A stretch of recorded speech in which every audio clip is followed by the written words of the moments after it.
It started with a quiet morning on September 16, 1992.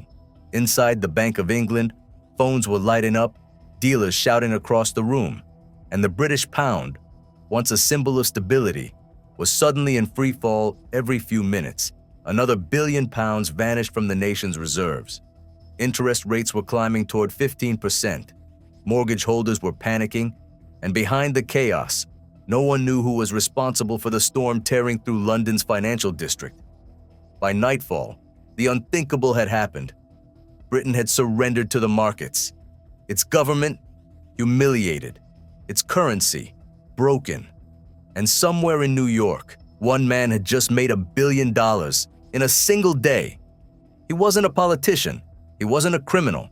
He was a hedge fund manager who saw something others didn't, a flaw in the system big enough to topple a nation.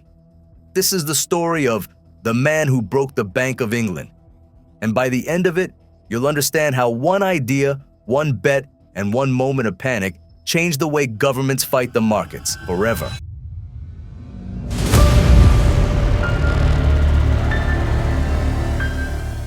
Before George Soros ever rattled governments or moved markets, he was just a boy running for his life. Born in Budapest in 1930, Soros survived Nazi occupation and Soviet control before escaping to England with almost nothing but ambition. He worked as a railway porter and waiter while studying philosophy at the London School of Economics, where he fell under the influence of Karl Popper, a thinker who believed that reality is shaped by perception. Soros would take that idea and turn it into a financial weapon. By the 1950s, he was in New York, working on Wall Street as an arbitrage trader, someone who spots tiny mispricings between markets. But Soros wasn't interested in small profits. He saw that economies behaved like living organisms, emotional, self-reinforcing, unpredictable. In 1970, he launched the Quantum Fund, one of the world's first major hedge funds, giving him the freedom to bet not just on companies, but on entire countries, and it worked. Throughout the 1970s and 1980s, the Quantum Fund earned staggering returns by predicting global shifts, oil shocks, interest rate changes, political crises. Soros developed a reputation as the man who could see cracks forming before anyone else did. In 1988, he hired Stanley Druckenmiller, a sharp analyst from Pittsburgh whose instincts matched his own.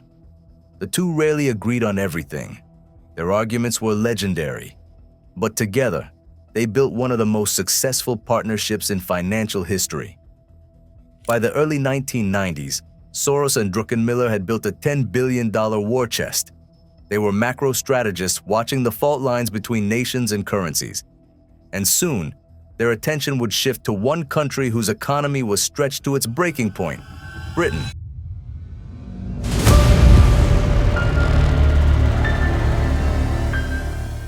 By the late 1980s, Britain was struggling to keep its economy steady. Inflation was high, exports were weak, and unemployment was creeping upward. Prime Minister Margaret Thatcher had pushed through years of strict economic reform, breaking unions, selling state industries, and tightening control over spending. But the side effects were clear. Prices kept rising and the pound was unstable. To restore confidence, Thatcher's government debated joining the European Exchange Rate Mechanism, or ERM, a system designed to keep European currencies moving in sync ahead of a future single currency, the euro. The idea was simple on paper. Every member nation pegged its currency to the German Deutsche Mark, which had become Europe's gold standard of stability. Thatcher wasn't convinced. She believed Britain's economy was too different, too inflation-prone, to stay tied to Germany's strict monetary discipline. But after years of political infighting, her Chancellor of the Exchequer, John Major, finally persuaded her cabinet that joining the ERM would stabilize prices and strengthen Britain's image in Europe. So on October 8, 1990, Britain joined the ERM, fixing the pound at a rate of 2.95 Deutsche Marks. That single decision would change everything. At the time, the move was hailed as a victory. Britain was now part of Europe's financial backbone. But beneath the optimism, cracks were already showing. The pound entered the ERM at a rate far too high for the slowing British economy to support. Exports became expensive, factories lost business abroad, and mortgage rates stayed painfully high. Then came the real shock: German reunification. When East and West Germany merged, the Bundesbank, Germany's powerful central bank, raised interest rates to prevent inflation from the enormous costs of unification. Every country tied to the Deutsche Mark was forced to follow suit, including Britain. But Britain's economy couldn't handle it. Unemployment rose, homeowners struggled with soaring payments, and the country slid deeper into recession. The ERM, meant to bring stability, was now choking the life out of the British economy. And somewhere across the Atlantic, George Soros and Stanley Druckenmiller were watching those numbers. They saw a currency that was overvalued, a government trapped by its own promises, and a central bank defending an illusion. The stage was set. All it needed was a spark.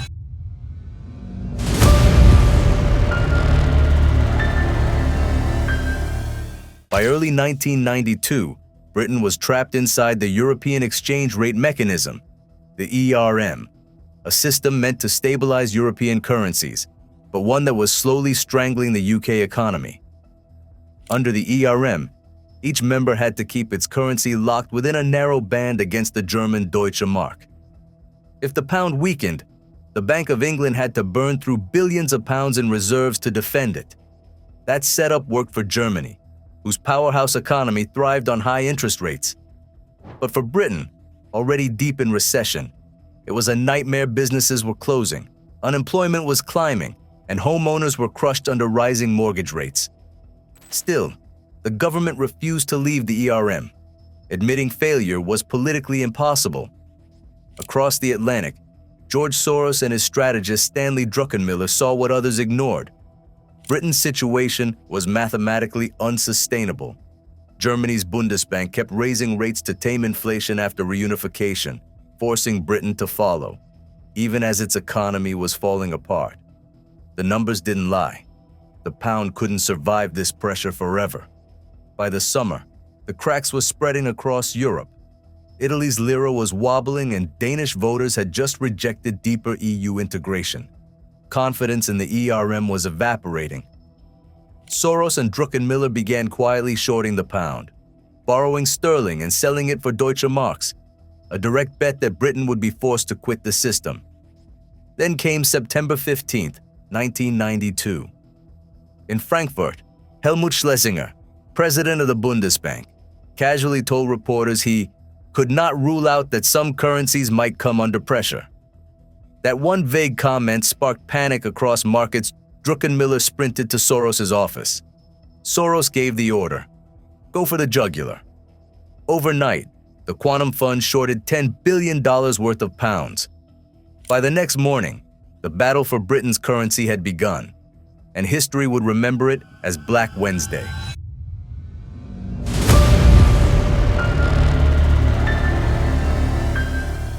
September 16, 1992, Black Wednesday. At dawn, the Bank of England threw everything it had at saving the pound, spending over £1 billion within hours to stop the slide. But the market didn't flinch. Traders, hedge funds, and corporations were dumping billions in sterling every minute. The sell-off was unstoppable. By 9 a.m., panic reached the top. Chancellor Norman Lamont begged Prime Minister John Major to raise interest rates. The plan was simple: make borrowing pounds painfully expensive, forcing speculators like Soros to retreat. But Britain was already in a deep recession, and higher rates risked crushing what was left of the economy. Still, they tried. At 11 a.m., interest rates jumped from 10% to 12%, a desperate move that screamed weakness. The markets smelled blood. Inside Quantum Fund, Soros's team stayed calm. Every new announcement from London only strengthened their bet. By early afternoon, the bank was burning through nearly £2 billion an hour, and nothing worked.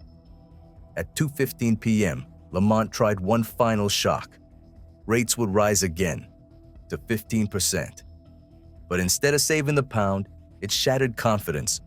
Homeowners panicked, investors fled, and Britain's defenses collapsed. By 4 p.m., it was over. Billions were gone. The pound was sinking, and that evening, Lamont surrendered. Britain will suspend its membership of the exchange rate mechanism. The pound crashed. Soros closed his position with more than $1 billion in profit. Britain had fought the markets and lost. In the days that followed, the political damage was immediate. Prime Minister John Major, who had once celebrated Britain's entry into the ERM as a sign of stability, now faced humiliation. Newspapers called it Black Wednesday, a day when the markets forced the British government to its knees. Within his own Conservative Party, the event deepened divisions between pro-European and Eurosceptic factions, a wound that would never fully heal. But history has a strange sense of irony. What seemed like a disaster soon began to look like liberation. Freed from the constraints of the ERM, the Bank of England could finally set interest rates based on Britain's own needs, not Germany's. Rates were quickly reduced.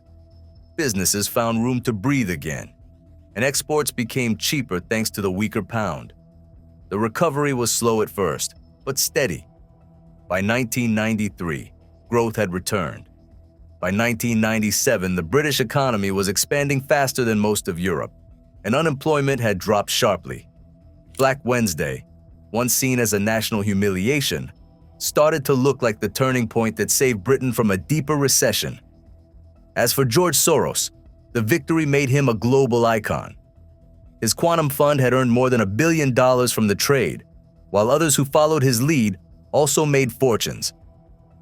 Soros himself remained calm, saying simply that the situation had been unsustainable, and he had merely recognized reality before anyone else.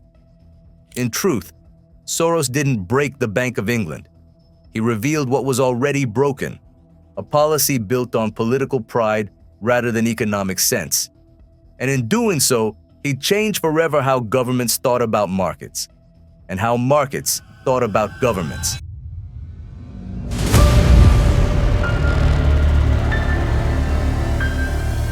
By the mid-1990s, the recovery was undeniable. British GDP was rising steadily, unemployment was falling, and consumer confidence had returned. When Tony Blair's Labour government came to power in 1997, one of its first major reforms was to grant the Bank of England independence, a direct consequence of the lessons learned from Black Wednesday. Never again would political pride override monetary logic. Globally, the event became a turning point in financial history. Central banks around the world studied what had happened in London. They saw how a single, well-coordinated market move, powered by hedge funds and global capital, could overwhelm even the richest nations. Governments learned that defending an artificial exchange rate against market fundamentals was a battle they could not win for long. As for George Soros, the world had found a new financial legend. Headlines called him the man who broke the Bank of England, a label he never liked but could never escape. To some, he was a ruthless speculator who profited from national pain. To others, he was the ultimate realist, a man who understood that markets don't obey politics. They obey truth. Anyway, what do you think? Was George Soros a genius who saw the truth before anyone else? Or just the first man brave enough to pull the trigger when everyone else hesitated? Share your thoughts in the comments below. Leave a like, subscribe, and turn on notifications